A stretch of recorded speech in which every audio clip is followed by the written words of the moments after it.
একবার একটা বাজে কৃষক একটা গরুর উপরে জোর করে অনেক কয়টা ধানের চারা তার ঘাড়ের উপরে দিয়ে দেয়। এই ধানের চারা এত ওজন হয়, গরুটা ওখানে পড়েই গেল। গরুটা এখন অনেক কষ্ট হচ্ছে, সে হাঁটতে পারতেছে না, অনেক চেষ্টা করতেছিল। এরপরে কিছু লোক এসে গরুকে সাহায্য করতে লাগলো যাতে গরু উঠতে পারে। গরু তারপর অনেক চেষ্টা করতেছে, অনেক আত্মচিৎকার করতেছে, উঠতে পারতেছে না। এখন গরু আর যখন কিছু করতে পারতেছে না, মানুষজন, গ্রামের লোকজন জড়ো হয়ে গেছে।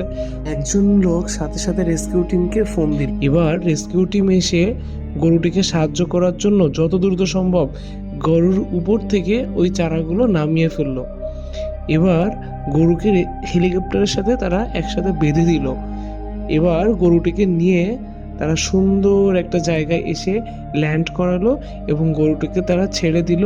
রেস্কিউ টিম এত সুন্দর কাজ করলো, তোমরা এখনো তাদেরকে সাবস্ক্রাইব করোনি? আরো নতুন নতুন ভিডিওর জন্য লাইক করো।